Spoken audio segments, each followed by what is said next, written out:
Kehamilan menjadi salah satu momen penting bagi setiap moms baru di rumah. Apalagi ketika moms baru saja hamil anak pertama, banyak perasaan campur aduk antara antusias, excited, namun juga khawatir. Karena sebagian moms lainnya pasti mengalami perasaan takut terhadap perkembangan dan pertumbuhan si kecil yang masih berada di dalam kandungan. Apalagi banyak moms yang memiliki bayi lahir tidak sempurna atau memiliki kelainan, entah itu dari fisik ataupun kondisi medis. Lantas, apakah mungkin bayi yang terlahir sehat, namun ternyata pada masa pertumbuhannya baru diketahui jika bayi tersebut memiliki kelainan? Dan pada usia berapa moms dan dads bisa mengetahui jika bayi memiliki kelainan? Lalu, bagaimana dengan pertumbuhan fisiknya?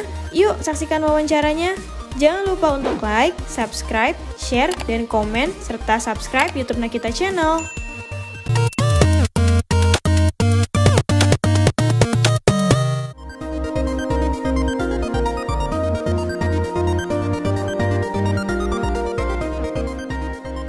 Ada kalanya bayi yang terlahir sehat, namun dalam periode fase pertumbuhan dan perkembangannya dideteksi mengalami gangguan atau keterlambatan. Jadi hal ini bisa diakibatkan oleh macam-macam. Apakah dari masalah genetik, apakah dari masalah trauma misalnya, contohnya masalah cedera pada kepala atau pada anggota tubuh yang lain, atau memang contohnya karena kurangnya asupan nutrisi yang baik pada anak, itu juga bisa ya. Jadi akhirnya bisa dideteksi adanya keterlambatan, atau memang pengaruh lingkungan. Contoh anak zaman sekarang ya, pengaruh sosial media kan sangat pesat, pengaruh internet, paparan YouTube, televisi ya, lain-lain itu. Pada usia anak di bawah 2 tahun sebaiknya memang untuk screen time tidak dilakukan, tidak ada paparan itu. Karena yang banyak sekarang adalah jika anak terpapar pada screen time antara usia tersebut, akhirnya mengalami banyak keterlambatan gangguan bahasa. Jadi banyak sekali masalah-masalah speech delay di situ ya.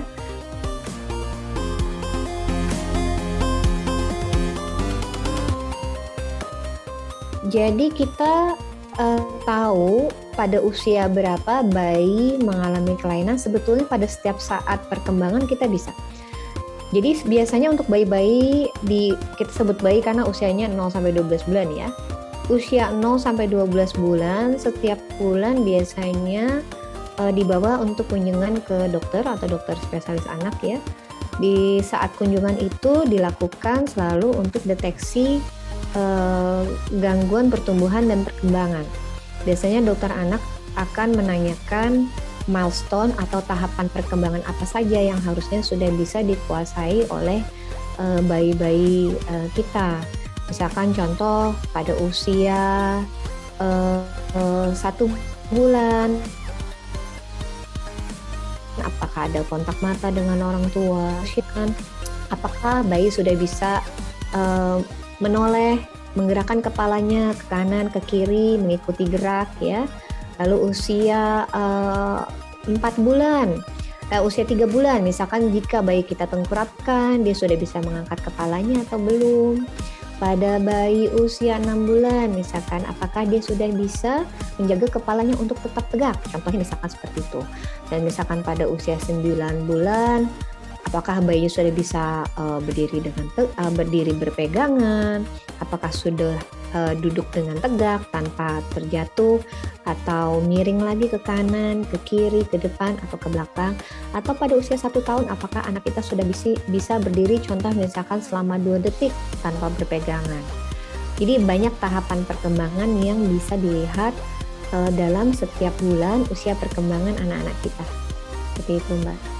Jadi andai kata pada saat pemeriksaan dilihat ada keterlambatan atau ada curiga masalah gangguan, biasanya dokter itu akan memberikan edukasi untuk melakukan stimulasi dan pengawasan ya. Karena memang jika nanti contohnya masalah tersebut tidak ada perkembangan, biasanya nanti akan ada solusi lebih lanjut ya untuk menangani hal tersebut. Seperti itu. Nah, itu dia moms. Jawaban seputar apakah orang tua bisa mendeteksi adanya kelainan pada bayi yang masih berada di dalam kandungan. Sampai jumpa di wawancara eksklusif bersama Nakita selanjutnya ya.